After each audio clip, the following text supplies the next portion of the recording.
Hello, everyone. Paolo Donnelly here in St. John's, Newfoundland for the Tech Data Tech Select Conference with Frank Haid, the Vice President of Sales for the distributor. I hear, Frank, that you are packing and retiring. Is that true? Paulo, actually the terminology that I'm using is lifestyle change. I was advised by my retirement consultant that you never call it retirement. The correct term is lifestyle change, but that is correct. We're winding it down.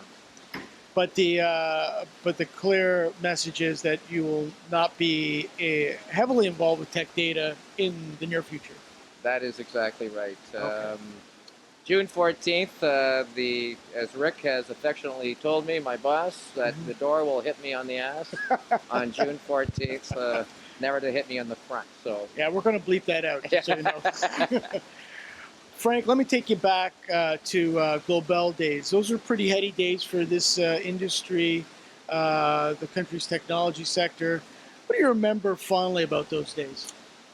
Well, the neat thing about those days, as you probably remember as well, Paulo, there were a number of Canadian, yeah, you're way too young, but there was a number of Canadian IT companies that were public. They were being traded on the TSX, and they were all doing very well. And of course, Global was one of them. BeamScope was another. Softchoice. There was a number of companies that just were doing very well. There's a lot of pride in the industry about how well the Canadian organizations were doing in the marketplace. In the case of Global, I also just remember a very entrepreneurial spirit in the place, and when I was brought on board, it was really to help in the transition from what Global had started out to be as CVC, which was a storage distributor, hard drive distributor, to more of a broad line distributor, and they were on their way, and I'm very proud of my contribution toward that effort, for sure. How did the whole tech data thing sort of strike you when that deal was about to be consummated? Well, it was frankly great news. And for those of us who remember, Global had expanded into the U.S. and was doing well initially. They were based in Minnesota, I remember. Based in Minnesota, and then they had bought a company called GBC. And the merger with GBC did not go well in the U.S. And now I will say I had no responsibility for the U.S. at the time. Right. And the Canadian operation was doing very well. That's right. However, the troubles in the U.S.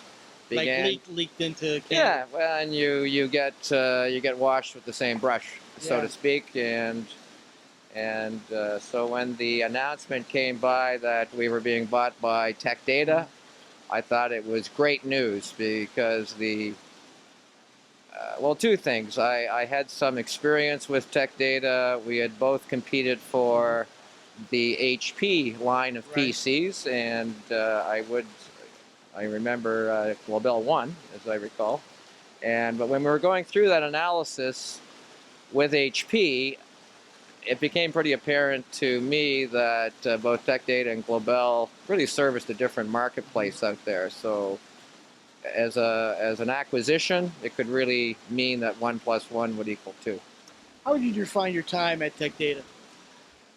It's been a great ride, and I'm going to steal a phrase from Rick Reed, who I recall on the first year we worked together, we kind of worked out, the executive team worked out our plan for the year, and Rick sent us all a note saying, hang on, it's going to be a great ride. And really, that really coins it to a T. I can't think of a finer group of professionals to work with as I did at the executive team at Tech Data. And the team that we've worked with, my sales team, my direct reports, etc., really has added to my memories of the channel, and my fondest ones are really about the many people that I've had the fortune and good fortune, I should say, and ability to work with over the years. and especially those that I've managed, and I've seen so many of them prosper, get ahead, and do very well in their own careers in the IT industry. That's been very gratifying to me. I know that's one of the things that they said about you, that you had a real good knack of nurturing and teaching young executives to do great things. Like Marianne Newell is one classic example. She's the president of CDW Canada. But what do you have to say to that?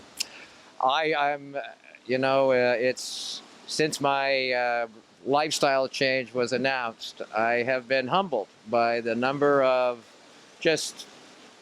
people that have reached out and just said really nice things, including Marianne's comment. And again, I'm grateful. It's been a great ride, and again, it's indicative of what I think is the key strength of our industry, of the channel, and that's the people that work in it. And right. And if I have, in some small way, helped some of those folks out there, well, that's the juice for me. That really leaves me with a very satisfying feeling.